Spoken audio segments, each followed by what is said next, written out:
Hai sobat investor semua, ya. Jadi di video kali ini gue bakal coba sharing tentang bagaimana caranya eh, menganalisa reksadana yang bagus buat kamu pilih untuk investasi kamu. Nah, teman-teman semua yang ingin tahu, coba tonton video ini ya sampai habis.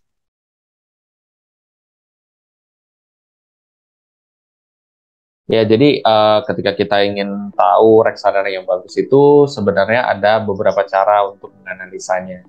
Ada banyak lah gitu ya. Nah, di sini gue akan menganalisa menggunakan cara yang menurut gue lebih cepat ya. Nah, oke. Jadi gue akan share screen ya teman-teman semua di sini. Oke. Jadi ini adalah aplikasi Bibit. Jadi kamu bisa gunain aplikasi apa aja. Kamu bisa menggunakan aplikasi Ajaib, kamu bisa tanam duit, kamu bisa aplikasi Pina dan lain sebagainya. Karena sebenarnya ada kemiripan di antara beberapa platform ini. Oke, jadi ketika kamu lihat misalkan sekarang ya, kita ambil contoh reksadana saham aja. Kita lihat BNI 30, ya. BNI 30, kita ambil contoh aja. Oke, untuk tahu bagus atau tidaknya itu lo harus explore satu persatu sebenarnya ya, untuk lebih detailnya ya. Explore satu persatu. Tetapi biasanya ketika lo pencet misalkan lewat sini ya, di sini langsung lo bisa, tapi atau juga lo bisa lewat sini. Oke, lo misalkan mau pilih apa nih? Dari manajer investasi ya bisa, dari jenis reksadana-nya juga bisa. Misalkan, wah saya pengen nih saham. Oke, secara saham. Kita lihat di sini. Oh ini yang menarik Batavia Dana Saham, kita ambil contoh. Itu juga bisa kamu explore. Nah sebenarnya kan di sini ada tiga nih. Kenapa tiga di sini? Ya, yang dianalisa. Sebenarnya ini tuh biasanya orang pertama kali lihat tuh ini. Jadi mereka lihat itu dari segi total AUM. Total AUM itu biasanya dana kelolaan pada reksadana. Semakin dana kelolaannya besar, maka akan semakin baik ya. Semakin baik artinya tingkat kepercayaan investor terhadap reksadana ini besar.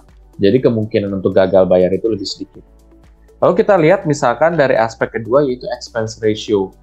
Expense ratio itu adalah biaya-biaya yang dikeluarkan manajer investasi dalam mengelola suatu reksadana ya. Jadi di sini beda ya guys ya, expense ratio. Terus juga ada one year return ya. Ini adalah return masa lalu juga. Nah, return masa lalu ini untuk melihat apakah reksadana ini secara 1 tahun terakhir bagus atau tidak ya. 3 tahun bagus atau tidak, 5 tahun bagus atau tidak ya. Jadi di sini melihat performance dari reksadananya juga. Nah, di sini tiga hal ini biasanya digunakan oleh investor untuk menilai secara gambaran kasar aja. Wah, ini bagus nih gitu.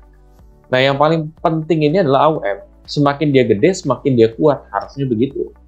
Kedua, expense ratio. Expense ratio tuh ya semakin dia rendah, semakin orang suka. Kenapa? Karena ya berarti biaya untuk pengelolaan reksadana ini semakin sedikit. Tetapi sering banget ya kejadian kayak misalkan gini. Kamu bandingkan ya. Dia secara return dia minus. Expense ratio-nya dia rendah, tapi dia expense ratio-nya lebih gede, tapi return-nya lebih gede. Ini sering terjadi ya, bahwa expense ratio gede, return-nya biasanya lebih gede. Ya, jadi kalau di dalam kasus-kasus seperti ini, gue akan lebih prefer yang return-nya gede, walaupun expense ratio gede. Ya, karena biasanya kalau lo mau dapat profit gede, cost-nya juga cukup lumayan ya, teman-teman ya. Oke, di sini ya, ini secara gambarannya. Mari kita lihat misalkan di Batavia Dana Saham. Jadi ketika kita mau menganalisa ini bagus atau tidak, ada beberapa cara menganalisanya ya. Misalkan di sini CAGR, drawdown, expense ratio, total AUM, jenis produk, tingkat resiko. Jadi memang varian sekali gitu ya yang ada di sini. Kalau biasanya gue pertama kali untuk menganalisa itu adalah dari reputasi. Semakin tinggi reputasinya, semakin baik.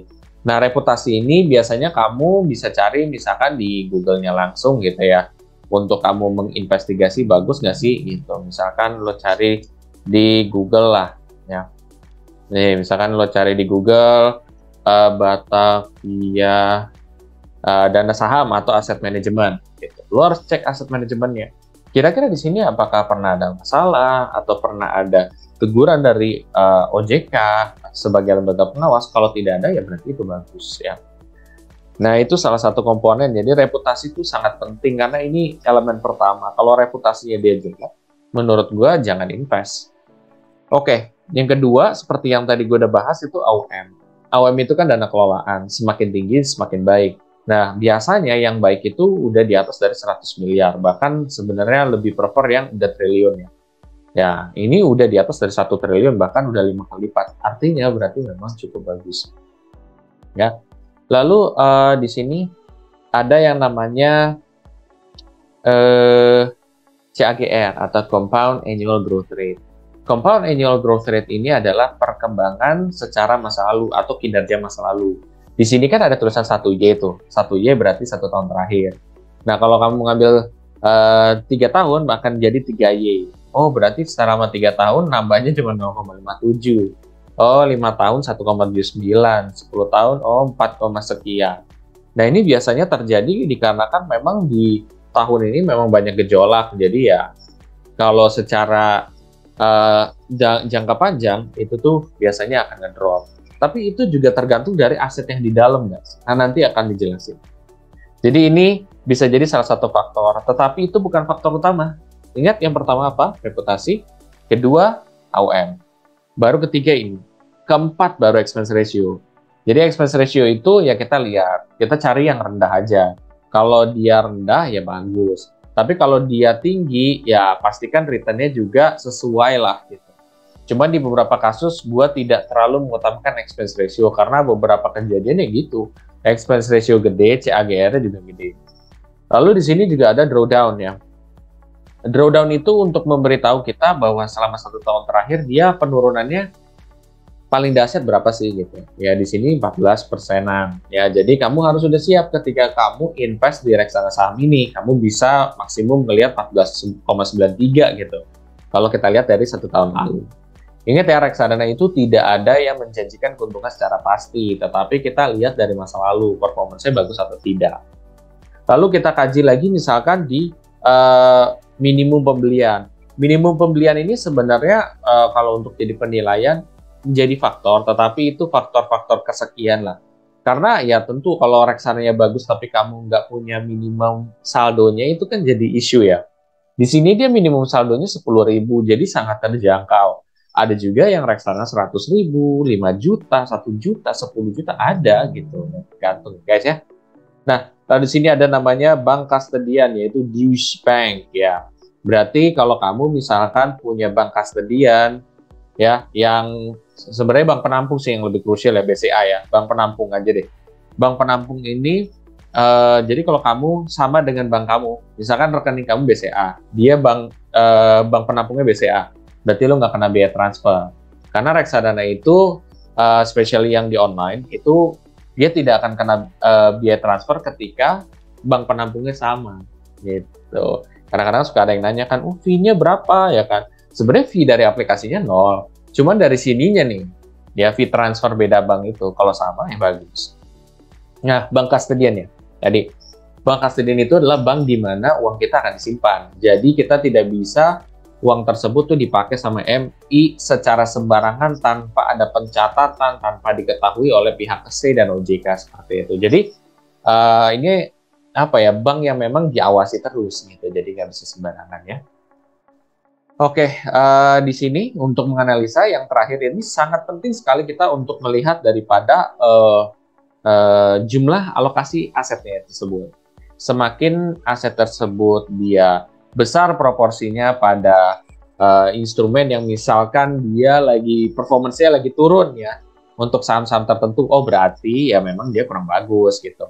Tetapi kalau misalkan dia taruhnya di aset-aset yang lagi bagus sekarang, berarti hasilnya juga lebih bagus. Ya, seperti kamu lihat di layar sekarang ya, bahwa di sini adalah top holdings. Top holdings itu adalah ya reksadana kamu isinya apa sih gitu. Nah ini isinya nih guys ya. Kalau saham ya, reksadana saham itu minimum itu proporsinya 80% di saham. Kalau obligasi atau pendapatan tetap itu 80% di obligasi. Kalau misalkan pasar uang dia itu lebih ke surat utang jangka pendek, terus juga ada deposito, terus juga ada instrumen lain juga ya tentang pasar uang. Nah, sisanya biasanya 20% itu bebas. Kalau ini dia di sini udah lebih dari 80%, which is nggak apa-apa. Yang penting dia di atas 80%. Sisanya dia taruh di pasar uang. Gue mengerti, mungkin di pasar uang pada saat ini volatilitasnya itu lebih kecil ketimbang reksadana saham gitu ya. Jadi mereka menaruh proporsi juga di reksadana pasar uang. Nah, kamu kalau mau lihat kenapa kinerja reksadana ini bagus atau jelek, kamu lihat di sini. Adaro, Mineral, Indonesia, Astra, Internasional, kamu cek aja di sini misalkan. Performance-nya gimana? Nah, kalau kamu punya aplikasi saham, itu tuh kelihatan jelas banget sih, gitu, performance-nya gimana. Ini kamu bisa coba ya, kita lihat ya, copy, terus juga kamu ini di sini, paste ya. Oke. Ini juga bisa kamu lihat keterangannya, oh perusahaan ini perusahaan apa sih? Oh perusahaan yang misalkan di otomotif, keuangan, pertambangan. Nah kira-kira di jangka investasi saya, misalkan 1 tahun, 2 tahun lagi, bagusnya di perusahaan ini. Nah kamu bisa recheck juga di sini, ya dengan di Google satu persatu, Astra misalkan perusahaan apa, Adaro perusahaan apa. Di situ kamu akan mikir, oh iya kalau tahun depan bakal terjadi resesi, di mana harga minyak nantinya juga akan potensinya melambung naik karena bakal banyak kelangkaan, berarti yang akan diuntungkan adalah perusahaan-perusahaan ini, misalkan minyak atau pertambangan, seperti itu. Nah itu, terus yang bakal turun apa? Nah itu bakal kamu lihat sendiri, gitu ya. Kamu bakal amati sendiri, kira-kira yang dirugikan apa ya? Oh mungkin sektor-sektor seperti ini, karena mungkin tidak akan dibeli gitu ya. Kayak gitu, jadi kamu bisa cek aja di sini, copy paste seperti itu. Oke, sebenarnya ada data di fund fact sheet dan prospektus. Cuman fund fact sheet itu dia kayak ya sama aja kayak gini tentang data-data singkat tentang reksadana. Jadi buat teman-teman yang memang data-data seperti ini kurang ya bisa di fund fact sheet juga untuk dipelajari. Oke. Nah, kalau di bibit dia spesial ada seperti ini. Jadi ini adalah progres AUM. Jadi kamu geser aja. Nah di sini untuk tahu nih kira-kira progres AUM-nya gimana nih? Kita lihat dari bulan ke bulan ya. Kalau dia di sini ternyata turun guys ya. Dari 7 triliunan ya, 7,4 jadi 5,7. Oh dia turun 12% ya. Kalau kita bandingkan di sini ya, kenapa dia bisa turun seperti itu? Kamu bisa coba pikirin gitu. Apakah sesuatu hal yang buruk atau enggak? Cuman menurut gua kalau misalkan dia masih di atas 1 triliun nggak terlalu harus pikirin. Kalau udah di bawah dari 1 triliun baru dipikirin. Ya. Karena ini menurut gua wajar turun karena mungkin orang akan beralih kepada reksadana pasar uang ya. Karena reksadana pasar uang isinya deposito dan deposito kan suku bunganya lagi naik. Jadi otomatis hasil yang mereka dapat bisa lebih besar ketimbang misalkan di saham. Saham ini kan bakal terjadi gejolak gitu, apalagi di 2023. Ada beberapa saham yang diuntungkan, ada juga yang tidak. Jadi ya itu menimbulkan ketika mereka pada withdraw, ya AUM-nya juga akan turun, gitu. Dana kelolaan turun, mereka pindahin ke reksadana pasar uang. Itu bisa jadi salah satu faktor juga. Oke teman-teman semua, jadi itu adalah beberapa cara gue dalam menganalisa secara cepat juga untuk reksadana yang gue pilih. Balik lagi ya, kamu harus bisa menganalisa ini. Kalau misalkan kamu lihat elemennya bagus di reputasi, bagus di AUM, kinerjanya juga cukup bagus, beli aja gitu. Menurut gua gitu. Nggak perlu lo harus sampai sedetail itu juga nggak harus. Tetapi kalau misalkan kalian yang memang buat long term, buat kayak jangka 5 tahunan ke atas, lo harus benar-benar merhatiin yang kayak tadi, asetnya lo copy paste aja kayak gini gitu. Untuk tahu lebih dalam. Nah nanti ketika itu kan bisa hasilnya juga lebih baik ya teman-teman ya. Itu sih, mudah-mudahan ilmu ini juga bermanfaat buat teman-teman. Pastikan kalau misalkan kamu investasi, sesuaikan dengan tujuan kamu. Misalkan, oh reksadana saham itu 5 tahunan ke atas, oh reksadana obligasi 3-5 tahun, reksadana pasar uang 1-3 tahun. Nah, kenapa seperti itu? Karena reksadana saham itu volatilitas di tahun pertama dan di tahun kedua itu sangat kencang. Obligasi juga sebenarnya kurang lebih sama, tetapi lebih ringan. Lalu reksadana pasar uang dia lebih ini lagi ya. Dia lebih tidak beresiko lagi ya. Dalam arti kalau kamu lihat ya, kamu bandingkan nih ya, Batavia Dana Saham tuh, dia gini ya, kayak banyak gejolak ya. Coba kamu perhatikan reksadana pasar uang, kamu lihat di sini. Ya, misalnya Sukor Invest. Tuh, dia tegak lurus gitu. Kenapa? Semakin dia returnnya kecil, biasanya dia resikonya kecil. Makanya dia semakin tegak lurus. Ya, kamu lihat nih ya. Ini tegak lurus kalau reksadana pasar uang. Kalau kamu lihat misalkan reksadana obligasi, dia suka stable. Dia juga tegak lurus karena dia stable. Kalau yang lain misalkan, kita lihat Manulife obligasi. Tuh, kamu lihat. Gejolaknya juga hampir sama dengan saham. Umumnya, reksadana obligasi itu tidak sevolatil itu, gitu. Tetapi, ya itu dia, gitu. Beda isi, beda hasil juga. Tapi ada kok misalkan beberapa reksadana obligasi juga yang bagus, kayak misalkan 2%. Nah, ini tuh, dia naik juga. Tergantung keadaan sih guys ya. Ada yang memang dia performance reksadana saham yang bagus, kadang obligasi bagus, pasar uang bagus. Tetapi menurut gue jangan lu invest karena dia bagus-bagus aja, tetapi kan lu invest karena memang gue tujuannya apa. Dengan cara seperti itu kamu bisa dapat hasil yang lebih maksimal juga. Oke, mudah-mudahan itu ilmu bermanfaat ya. Oke teman-teman semua, kalau yang setelah ini kamu termotivasi untuk mulai berinvestasi reksadana di aplikasi Duit, kamu bisa pakai kode referral gue yang ada di kolom deskripsi di bawah ini. Nanti kamu bisa mendapatkan cashback reksadana sebesar 25.000. Lumayan kan untuk investasi kamu?